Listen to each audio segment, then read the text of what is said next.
Mr. Maine DeWitt joined the U.S. Navy and became a master hard hat diver, and then used his skills in procurement of rubber products for the highly classified Silent Service. Let's hear his interesting story. My name is DeWitt Clinton, Maine. I was raised in Hillsdale County, Michigan. It's close to the Indiana border, on a farm. About nearest town was about 7 miles. So it came time to go to high school. I got in one semester, then winter started. Snow was deep, and I couldn't make my way to school with doing the chores. So I didn't get a high school education, and I quit and took over the farm to help my dad keep from losing it. And a few years later, I decided I need an education, so I joined the Navy. About what year was that? 1938. Okay, before the war started. Oh, yes. Okay. I was put the cruiser Phoenix in commission, and the Phoenix made it through the war and was sold to the Argentine Navy, and it was a ship that was sunk by the British in the Falkland War.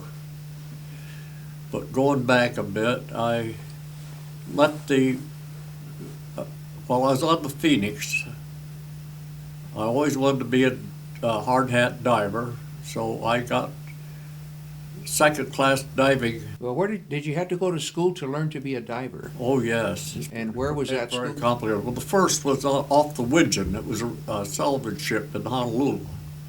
I spent 4 weeks on that. And then later I put in for the deep sea diving school in Washington, D.C., which is 6 months of school. I got that in 41.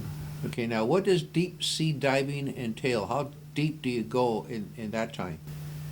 In that time, we could go 300-foot bottom on air. And you get oxygen poisoning if you go deeper. So we had to dilute the oxygen, and the only way to do it was with helium. So as you go down, they go from different banks of gas, pre-mixed gas, and you go down to, I dove on 4% oxygen. And the only thing wrong with it, you don't get drunk like you do on nitrogen, but it knocks your voice cords out. You sound like Donald Duck. So anyway, between diving, I was doing procurement. There was always something that we needed for the submarines, and I was going through the countryside, the civilians, just finding anything I could that would substitute for what we needed. Then I was called in and asked if there was any place I could get rubber gaskets. I said, there's no place out here in Australia that I know of. There's a rubber shop out here. And they had trouble getting it out of the States. And another thing too, there's a new synthetic, and it was subject to cold flow. Now cold flow is where the hatch comes down and the rubber squeezes out around it, and pretty soon you can't get a seal. So we had a bunch of submarines tied up and couldn't put to sea because of the gasket problem. They couldn't dive deep enough to get below the thermal layer, and so they were subject to the Japanese attack through their sonar. They couldn't hide. So they had me go in front of the admiral and his staff, and there's a lot of people there naturally that was against me even thinking about doing anything, because I told them I thought we could make the rubber here. Anyway, after discussing it a bit, the admiral asked me what I needed, and I told him an admiral's authority, and he said, come in the office tomorrow morning, 8 o'clock. I went in, picked up my orders, and I was to proceed carry out duties as verbally discussed with the Admiral, AAA priority. So I got a couple guys that I knew to help me, and we started searching the libraries for information, because I'd never seen a rubber shop, or nobody else did. And I knew where there were some floaters, that's bales of smoked sheets of rubber that had floated in on Scavenger Beach north of Perth, Australia. So we got some of that, and for a mill, I used a metal bending roll for bending heavy plates to fit the hull. Well, we never used them because with a submarine, you can't, we tied them along the ship to repair them. Well, you had to have them in dry dock to replace the hull plates. So it wasn't doing any good, so I used that to mill the rubber, and I couldn't cool it, so we'd have to mill the rubber twice a day and let it cool meanwhile. When it got too hot, we'd have to stop and cool it. Built the press, fabricated the platens, designed the dies and had them machined out. And within a month, we started putting up the smaller parts. I couldn't make the gaskets large enough in diameter to fit the hatch gaskets and the cases. So we made them in smaller rings and vulcanized them to the right pitch circle. And now, what does vulcanizing mean? If it was that means curing the rubber. If you remember, in the old days, you have tubes in your car and your tires in your car, and they had a hot patch. It was you clamped it to the tube, and you lit a fire to it. Well, we couldn't light a fire, so we used steam for the vulcanization. Cut the rubber 2 pieces on a 45, grind them till they match, make rubber solvent out of the raw rubber before it was cured, break it down with solvent, put the rubber cement on the gasket, put it in a shaped die and pressure and cure it. And it was just as good as new. Anyway, you were talking about you were then vulcanizing it to make it fit the hatches. Yes, I couldn't get the right chemicals for making the rubber. I had to use the old Goodyear cure, which was a long time. Well, we didn't have time to spend, so I would pre-cure the gaskets, and I made a autoclave out of pipe, and so it takes steam pressure. And then we'd make a bunch of rings and put them in and soak them with heat overnight to finish curing them, make them resilient and tough. Anyway, that's about it. Then when I got out, I started a rubber business. Okay, but before we get into the rubber business part, that led to a commendation from the Navy. You got a commendation from the Navy for your work. Yes. Okay, and I'm going to read this commendation right now to the public. I just have finished. And at that time you mentioned it was a top secret project, so the commendation could not mention that you worked on a submarine. Is that about it? Well, the whole thing was the submarines themselves was a secret. Nobody ever talked about submarines. It was all volunteer and only 2% of Navy personnel. So you just didn't talk about submarines. There was no pictures, no identification. Even your mail was which was email in those days, and it was classified so you didn't know the names of the subs that if you was attached to one. Okay. All right, then we continue with you left the Navy and you started your rubber business.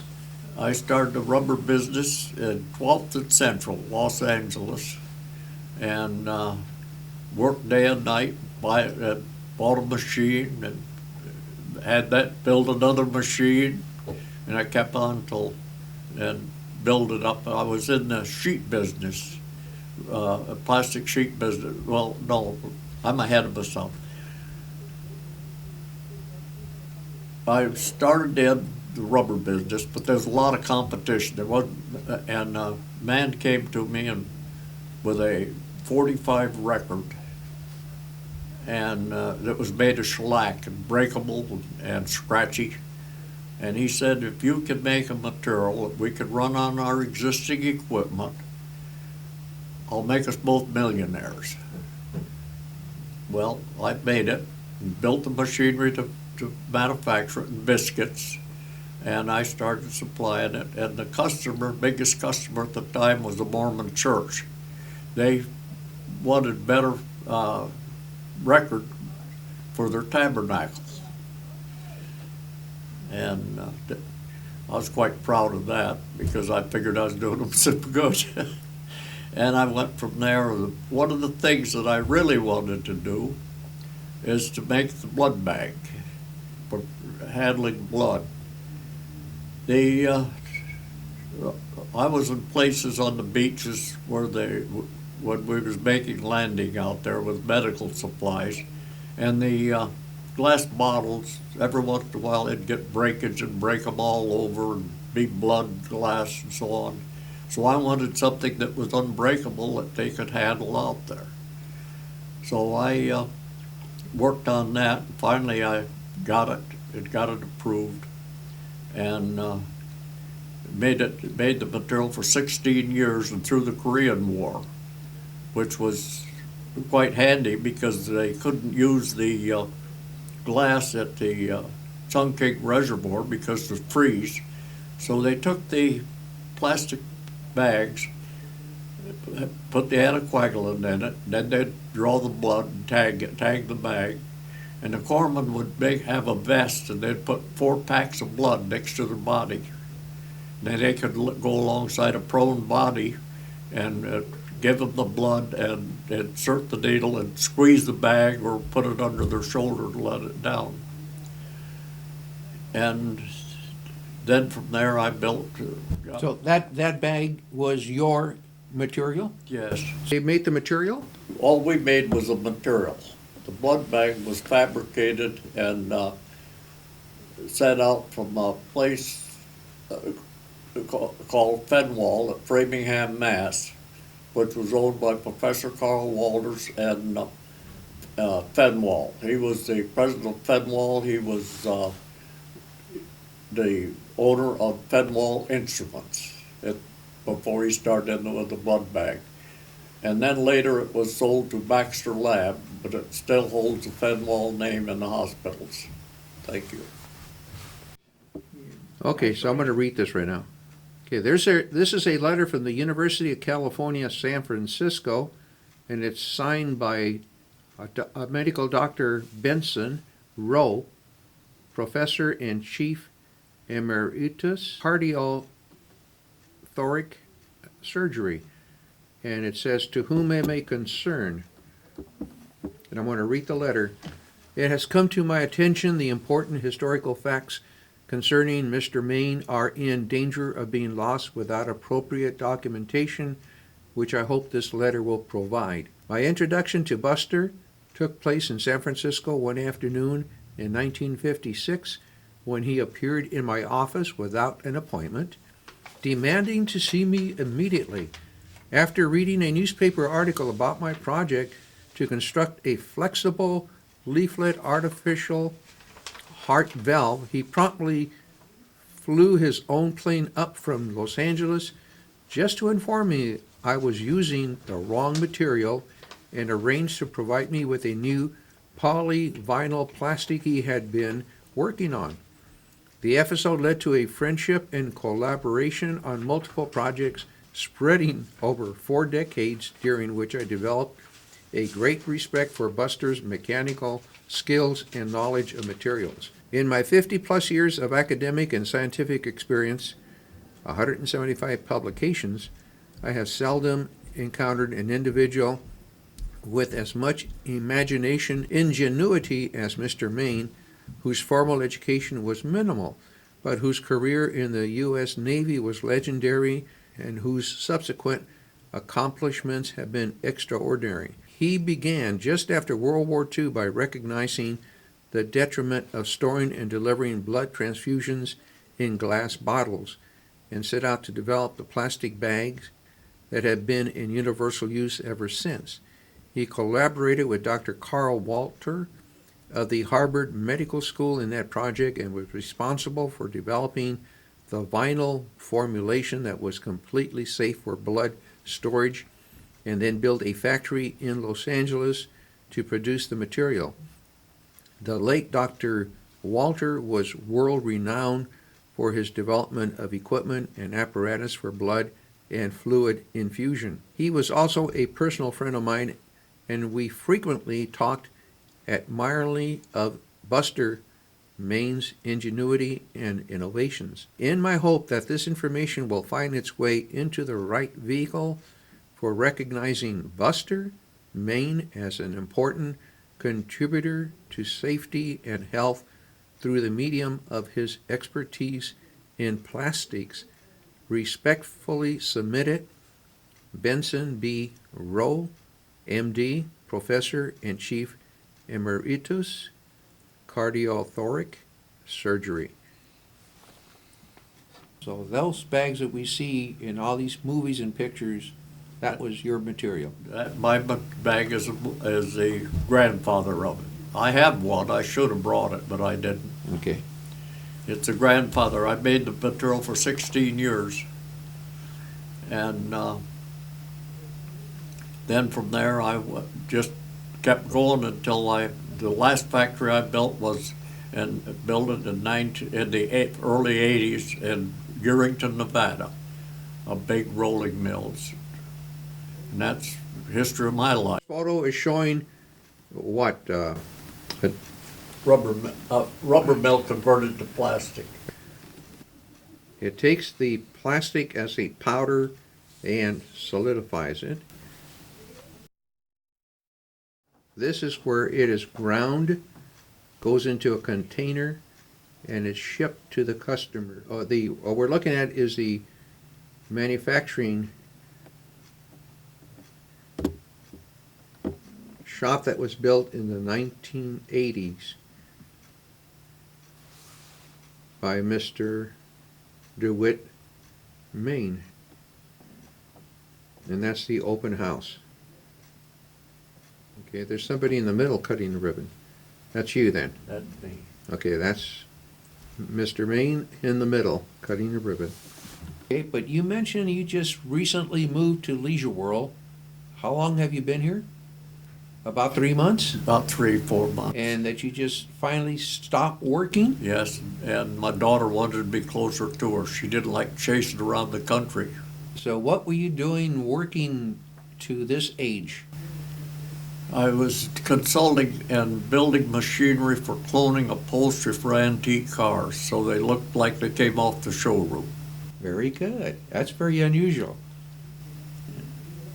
Well, thank you very much for being with us and sharing your experiences. And thank you.